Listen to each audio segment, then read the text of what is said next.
Salut à tous, donc avant d'aborder le thème de la vidéo, on va rapidement se présenter. Donc vas-y Greg, je te laisse te présenter. Bonjour, je m'appelle Greg Wong, j'ai 37 ans. Je suis coach sportif et également gérant d'une boutique de compléments alimentaires sur Arles. Je pratique la musculation maintenant depuis 20 ans. Je suis modèle fitness et je concours aussi dans la fédération Musclemania. Voilà. Donc moi je m'appelle Kevin et je suis en seconde BTS diététique. Et donc avec Greg, on a mis en place un projet qui a pour but justement de rééquilibrer l'alimentation du sportif en prise de masse musculaire. Aujourd'hui, nous allons parler d'un sujet qui est de plus en plus fréquent sur les réseaux sociaux, donc les compléments alimentaires. Nous verrons dans la vidéo dans un premier temps donc ce qu'est un complément alimentaire en général, et ensuite on va se spécifier sur un seul type de complément alimentaire, donc la whey. C'est un complément de plus en plus utilisé par les pratiquants de musculation. Et donc nous allons voir son intérêt, comment l'utiliser, pour qui elle peut être intéressante, quand la consommer, en quelle quantité. Et ensuite nous différencierons les deux types de whey qu'on retrouve le plus sur le marché, donc la whey concentrée et la whey isolate. Donc il y a beaucoup d'idées reçues en ce qui concerne les compléments alimentaires. On a souvent tendance à les associer à des produits dopants, non naturels, dangereux pour la santé. Donc en réalité, les compléments alimentaires sont composés de nutriments. Donc on retrouve des protéines, des lipides, des glucides, des vitamines et des minéraux. Donc après, ça varie en fonction du complément que vous choisissez. Et donc il peut être intéressant justement pour compléter votre alimentation si vous avez des difficultés à couvrir vos besoins dans la journée.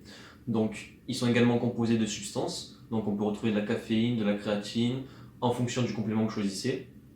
Et donc de manière générale, le but des compléments alimentaires, c'est d'optimiser la récupération, ses performances et la prise de masse musculaire. Donc en résumé, les compléments alimentaires, c'est pas dangereux, ce n'est pas du dopage. Par contre, il faut bien prendre les compléments adaptés à vos besoins.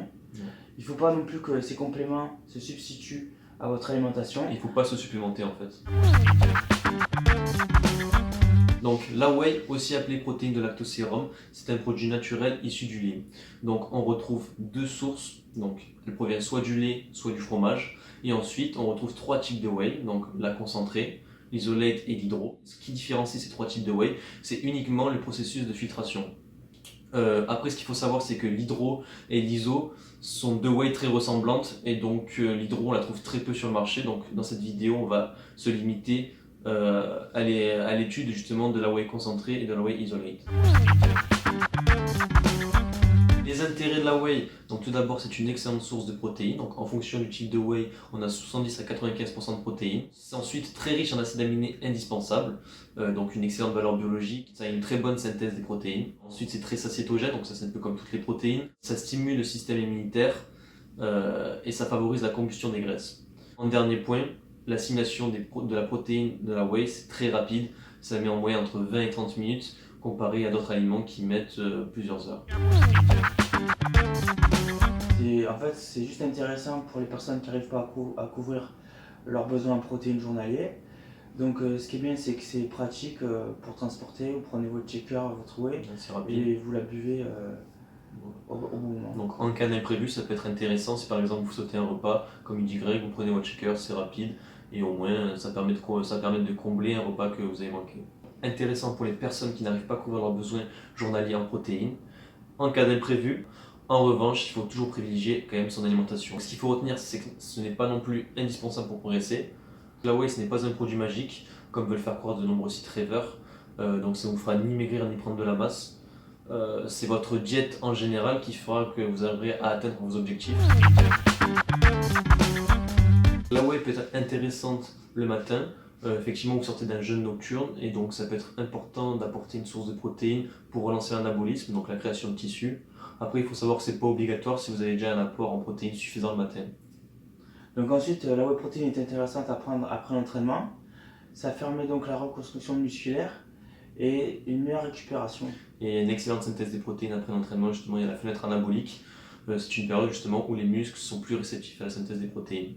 La whey peut être intéressante en collation. En revanche, il faudra l'associer à un aliment à index glycémique bas ou à une source de lipides, puisqu'on sait justement que la whey a une assimilation très rapide, et justement en l'associant avec un autre aliment, ça permettra de diminuer son assimilation. La quantité de whey que vous devrez consommer dans une journée dépendra des apports en protéines que vous apportez par votre alimentation. Par exemple, si vous avez des besoins de 150 g par jour de protéines et que vous en apportez 120 g par l'alimentation, vous aurez besoin uniquement de 30 g de protéines whey dans la journée. En revanche, la quantité de protéines que vous devez prendre ne doit pas dépasser un tiers de votre taux de protéines journalier. Par exemple, pour une personne qui a besoin de 150 grammes de protéines par jour, elle devra en consommer maximum 50 grammes sous forme de complément alimentaire, donc de whey. Donc la whey concentrée est composée de 70 à 80% de protéines. On retrouve environ donc 5 à 10% de lipides et de glucides. De manière générale, son prix est plus abordable que celui de l'isolate, donc c'est un petit peu moins cher. Elle reste d'assez bonne qualité puisqu'elle est riche en protéines et elle a une bonne assimilation. Donc la whey isolate, quant à elle, est plus riche en protéines. En général, on retrouve à peu près entre 85 à voire plus de protéines. Elle est dépourvue quasiment de glucides et de lipides. En général, elle est sans lactose, donc ce qui permet une meilleure digestibilité. En revanche, son prix est généralement un peu plus élevé que la whey concentrée. Donc pour conclure, il ne faut pas confondre complémentation et supplémentation. La whey est issue d'une source naturelle, soit du lait ou du fromage. Donc elle permet de favoriser la synthèse des protéines et la récupération musculaire. Après, ce qu'il faut retenir, ce n'est que ce n'est pas un produit obligatoire, vous n'êtes pas obligé d'en consommer pour progresser en musculation. Vous pouvez très bien prendre de la masse musculaire uniquement avec une alimentation stricte. C'est pas non plus un produit miracle, elle ne vous fera ni maigrir, ni prendre de la masse musculaire. Et il n'y a pas non plus une whey pour la sèche, ni une whey pour la prise de masse. Voilà.